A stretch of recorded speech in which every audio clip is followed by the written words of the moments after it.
La raison peut-elle engendrer la violence? Thèse. La violence est parfois légitime. Elle peut résulter alors de choix rationnels.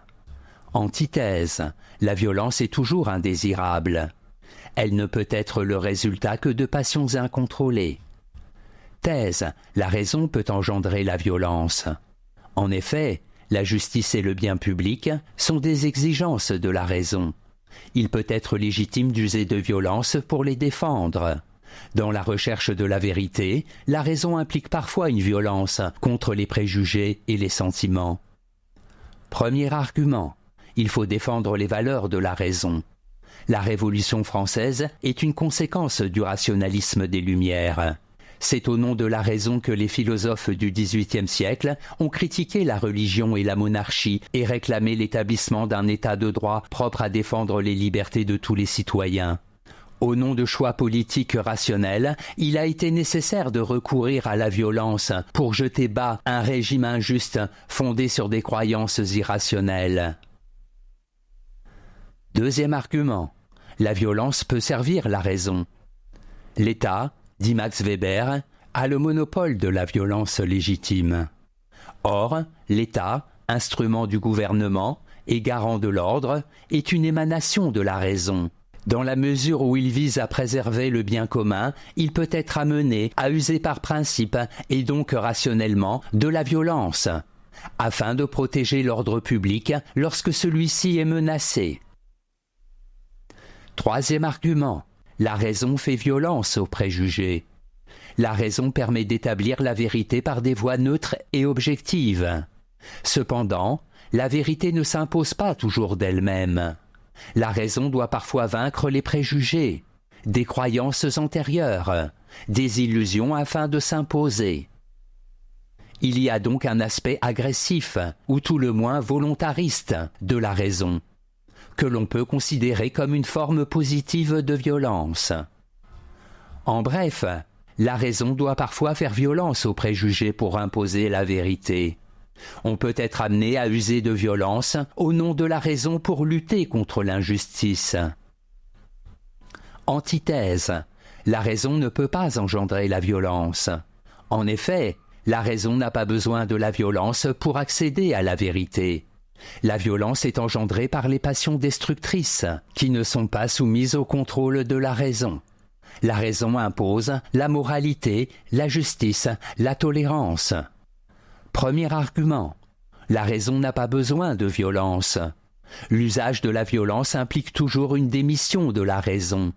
Dans la mesure où celle-ci est universelle, propre à tous les hommes, elle doit chercher à imposer la vérité par la discussion et la persuasion, et non par la force. Celui qui sait avoir raison n'a pas besoin de recourir à la violence. La vérité finira toujours par s'imposer d'elle-même. Deuxième argument. La violence est passionnelle. La violence est l'expression de passions incontrôlées. Haine, colère, avidité du pouvoir. Seul celui qui se laisse aller à ses sentiments extrêmes peut être amené à employer la violence à l'encontre d'autrui. L'homme raisonnable, au contraire, reste toujours mesuré et sait maîtriser ses sentiments, sans avoir recours à la force physique ou morale. Troisième argument. La raison est bonne, la violence est mauvaise. La raison ne peut que viser le bien.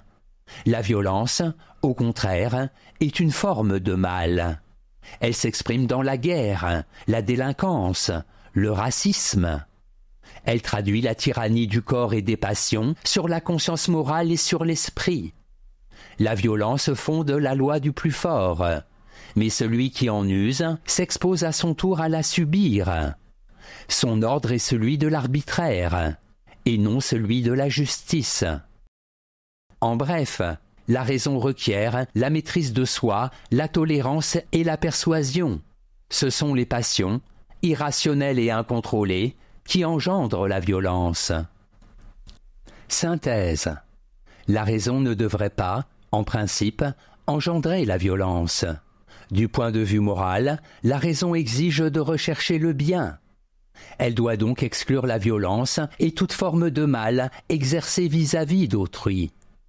Du point de vue de la connaissance, elle doit également éviter la violence, car aucune vérité ne justifie que l'on exerce une contrainte violente sur autrui. De toute façon, la nature de la vérité est de finir par s'imposer d'elle-même, sans besoin d'un recours à la force. Certes, il se peut qu'en certaines circonstances, les valeurs rationnelles légitiment l'usage de la violence, par exemple, dans le cas d'une guerre contre un tyran injuste. Toutefois, dans ce cas particulier, la violence, plutôt qu'un choix rationnel, doit être considérée comme un pis-aller, une réaction rendue nécessaire, indépendamment de la volonté morale, par la violence dont nous sommes victimes. En soi, la violence est toujours un mal contraire à la raison. Notes et commentaires. Violence. Du latin violentia, abus de la force.